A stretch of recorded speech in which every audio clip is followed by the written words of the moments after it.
मोहब्बत में जो गया हो किसी तो तुम संग नैन मिला के हार गई। हम थे जिनके सहारे वो हुए ना। ऐसे अनेक गीत हैं जिनको सुनकर कराहते हुए दिल को सुकून मिलता है। मिली खाक में मोहब्बत जला दिल की राहें, कोई उनसे कह दे हमें ढूंढे है पागल नैना पाए। ऐसे अनेक गीत हैं जिनमें ठुकराए गए, धुतकारे गए और सताए गए इंसान के दर्द को उकेरा गया है। था प्यार का एक दिया वो भी बुझा डाला। मोहम्मद रफ़ी ने दिल की गहराई से बेबसी और दर्द भरे गीतों को गाया है और उनके ये गीत गम और उदासी में घिरे इंसान की पीड़ा में साझेदार बन जाते हैं। राही मनवा दुख की चिंता क्यों सताती है, दुख तो अपना। उनके गाए ऐसे कई गीत हैं जो वर्षों बाद आज भी दर्द भरे दिल की कराह को कम कर रहे हैं। दर्द के नाम से वाकिफ न जहां हो। इस वीडियो में एक ऐसे गीत के बारे में चर्चा करने जा रही हूँ जो 65 साल बाद भी बिछड़े हुए प्रेमियों के दिलों की पीड़ा में साझेदार बन रहा है। सुनने वालों के मर्म को झकझोर कर रख देने वाले इस गीत के बनने की कहानी भी बहुत ही मार्मिक है। इस वीडियो में इसी गीत के बनने के बारे में बताने जा रही हूँ, तो आप बने रहिए हमारे साथ।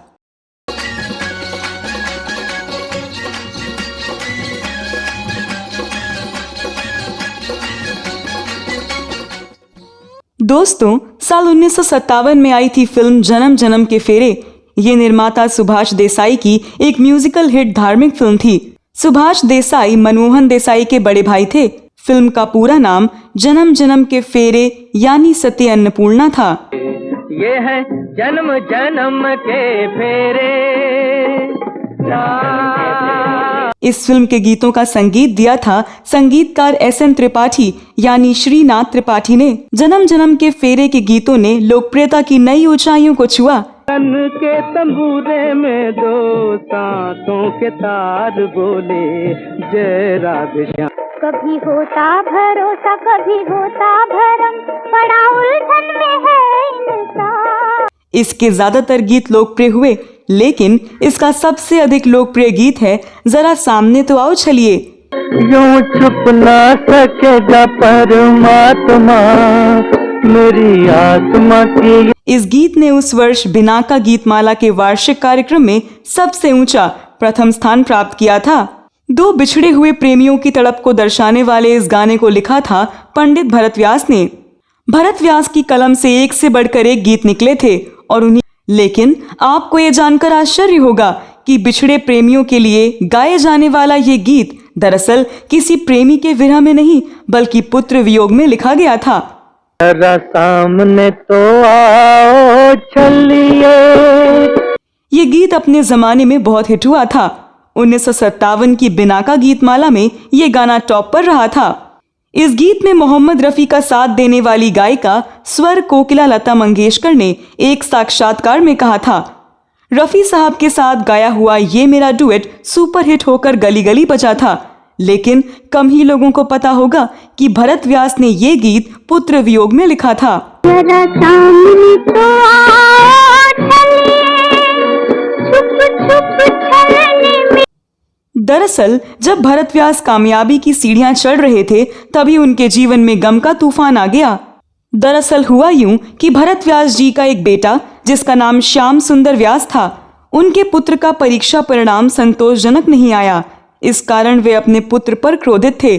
उनके क्रोध से बचने के लिए पुत्र घर छोड़कर कहीं चला गया। भरत व्यास जी ने उसे लाख ढूंढा पर वो कहीं नहीं मिला। पुत्र वियोग में भरत व्यास जी व्यथित होने लगे। हर वक्त यही सोचते थे कि कहाँ हो पुत्र। बेटे के वियोग में गम में उन्होंने गीत लिखना छोड़ दिया।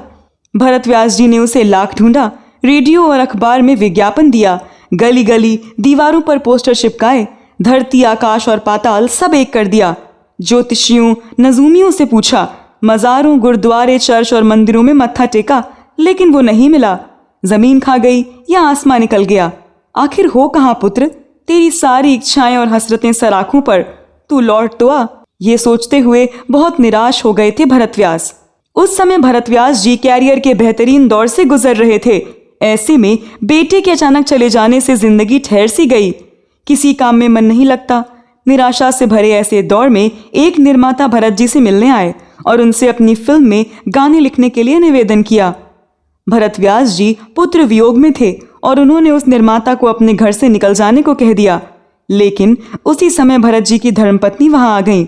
उन्होंने उस निर्माता से क्षमा मांगते हुए ये निवेदन किया कि वो अगले दिन सुबह पुनः भरत जी से मिलने आए।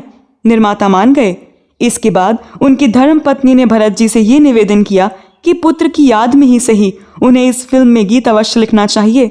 तो पंडित भरतव्यास ने अपने धर्मपत्नी के इस आग्रह को स्वीकार करते हुए गाना लिखना स्वीकार कर लिया। उन्होंने गीत लिखा, जरा सामने तो आओ छलिए, छुप छुप छलने में क्या राज है, यूं छुप ना सकेगा परमात्मा, मेरी आत्मा की ये आवाज है। जरा सामने तो आओ छलिए, छुप छुप छलने में क्या। इस गीत को जन्म जन्म के फेरे फिल्म में शामिल किया गया और ये गीत रिलीज होते ही लोगों की जुबान पर चढ़ गया। इस गीत को मोहम्मद रफ़ी साहब और लता मंगेशकर जी ने बड़ी तबीयत से और दर्द भरे गले से गाया। सकेगा परमात्मा, मेरी आत्मा की ये आवाज है। ये गीत खूब मशहूर हुआ, लेकिन अफसोस कि पंडित भरतव्यास का पुत्र फिर कभी ना लौटा। मगर व्यास जी ने हिम्मत नहीं हारी। 1959 में आई फिल्म रानी रूपमती में उन्होंने एक और दर्द भरा गीत लिखा, आ लौट के आजा मेरे मीत, तुझे मेरे गीत बुलाते हैं। लौट के आजा मेरे मीत। इस गीत को गाया था मुकेश ने। इस गीत में भी बहुत दर्द था और कशिश थी। इसके संगीतकार थे एस एन त्रिपाठी, जिन्होंने राग मधुमाधवी सारंग पर आधारित ऐसा संगीत दिया कि उस समय इस गीत को सुनने वाले रो पड़ते थे। लौट के आजा मेरे मीत, तुझे मेरे गीत बुलाते। इस गीत को गाया था लता मंगेशकर ने। ये दर्द भरा गीत खूब लोकप्रिय हुआ और उसी गीत के साथ भरतव्यास जी की दुआ काम कर गई। घर से भागा हुआ उनका बेटा घर लौट आया।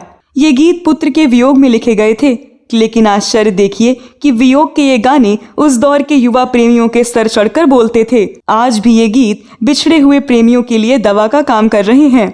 ये पंडित व्यास जी की कलम का ही जादू था। भरत व्यास की कलम से एक नायाब गीत निकले हैं। भरत व्यास ने 210 फिल्मों के लिए गीत लिखे हैं।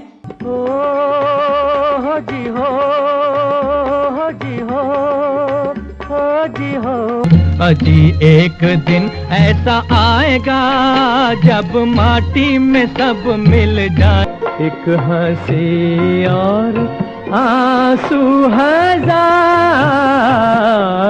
भरत व्यास ने जहां कुछ फिल्मों में अभिनय भी किया, वहीं कुछ फिल्मों की पटकथा और संवाद भी लिखे, लेकिन उनको प्रसिद्धि गीतों में ही मिली। तो दोस्तों, आप भरत व्यास जी और उनके लिखे गीतों के बारे में क्या कहना चाहते हैं? इस बारे में आपके पास कोई और जानकारी हो तो कमेंट बॉक्स में अवश्य लिखें। इस वीडियो में बस इतना ही। ये वीडियो आपको कैसा लगा हमें ज़रूर बताएं। अगले वीडियो में मैं फिर फिल्मों, गीतों और फिल्मी हस्तियों के बारे में जानी अनजानी जानकारियां लेकर हाजिर हो जाऊंगी। तब तक के लिए नमस्कार।